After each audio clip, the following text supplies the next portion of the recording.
Hello and welcome back to another 1001 Beers You Must Try Before You Die.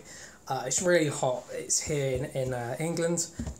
We're enjoying quite a summer, but it's not rained at all. So I thought it's mid-afternoon, I need a cold beer. So I thought I'd review a beer. I've got a nice easygoing beer in the fridge. It was a 3.8%. Got that sitting here in front of me. It's from England, first brewed 1981. And it is a beer I've had before, many times on cask, but I've never had the bottle version, and it is Woodforde's Wherry. It says established 1981. This is the first beer that this brewery made. It's an amber ale and a former Supreme Champion Beer of Britain, which is good fun. It says, mighty fresh and zesty, our award-winning rich amber ale enjoys floods of flavour, a sweet malt clash with grapefruit hops and big floral aromas and a sensory strike. Set stale on an epic taste adventure. Okay, well, I've had this before, and I'm not aware of any grapefruit hops. Maybe the bottle version tastes different to the cask version. So we'll give this a go, and I'll talk a bit about the actual brewery and the beer in a bit. I've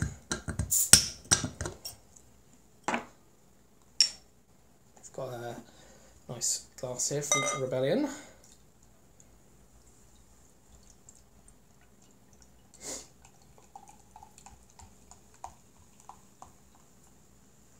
Good amount of life in the bottle here. It almost certainly won't be bottle conditioned, which is absolutely fine. Ah, there we go. Perfectly poured there, look at that. Beautiful. It's come out really nicely. It says, Woodforde's Wherry is a clean, zesty, refreshing bitter. It's an amber gold to the eye and has a tingling, hoppy floral aroma with a hint of lemon, grapefruit and other citrus fruits. Underlying it all are sweet malt flavours which tickle the taste buds. Okay, as before, I do like it. I largely remind it it's just as quite a malty bitter, but maybe the bottle version I'll be able to detect a few different sort of flavours. So let's look at it first. It's obviously cold, so it's looking a bit hazy, and that's absolutely fine. That's from the condensation. If you clear it up, it looks a bit clearer. Really nice head there, proper amber colour, fizzing away. Let's go for the smell. Okay, so malt is basically what I get. Maltiness, which is great. It smells like a bitter, which is no problems at all. So let's go for the taste. Cheers.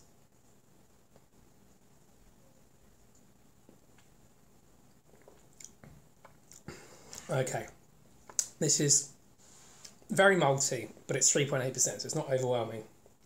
It is quite sweet malts. They're entirely correct in saying it's sweet malts. I don't get a lot of hops, if I'm honest. Get mostly sweet malt. It's still a nice beer. It's nice chilled, actually, I must say. It's exactly the thing I needed for this sort of weather. Let's have another taste.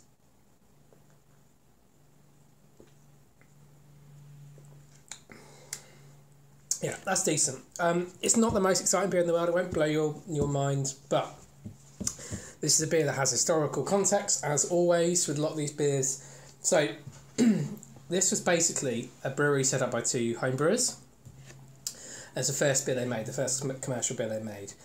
Their brewery is part of a new age of aspirant brewers in the United Kingdom, many of whom have been inspired by the actions of the campaign for real ale. They wanted to rebel. These people who did this wanted to rebel against what they saw as relentless blandness of larger brewer products. And at the time they started with this brewery in Woodforde, the area of Norfolk they lived in was often described as a beer desert. There were no brewers, and there was a very small small choice of cask beer. So they saw a gap in the market, and they went for it, which is brilliant. That's the brewery. I didn't know this before. Woodforde is named after Parson Woodforde, an 18th century Norfolk clergyman who enjoyed good food and beer, which he often brewed himself. So that's nice. And a wherry is... And why they keep talking about set sail and epic taste adventure, that's because a wherry was a for sailing boat that had been partially used to transport people in the Norfolk Broads. So it uses Maris Otter Pale Ale malt, various coloured malts, and Golding's hops. That's why it hasn't got a huge amount of taste in terms of the hops. It has got a nice sort of malt to it. So it's a very traditional English beer.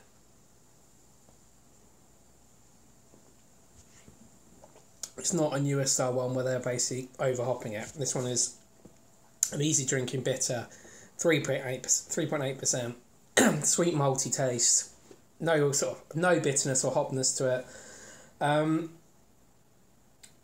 It's lovely. It's a really nice beer. It will never be my favourite beer, but it's one which if I see it on cask, I'll normally have a pint of it because I think they're a good brewer. I think they do some nice things. There are some other... that's interesting. They used to have this used to be bottle condition according to the the picture in the book, so they don't make it bottle condition anymore, but they have updated the branding quite a lot. I quite like the branding. It's quite strong. The sort of two-tone colour is quite nice. There is one beer left from the book by Woodforde, which is Woodforde's Head Cracker. I haven't had that yet. That's a bit stronger. Looking forward to trying that at some point. But for now, I'm going to go away and enjoy the rest of this pint of Wherry, traditional English bitter, and I'll see you for another beer review soon. Like, comment and subscribe.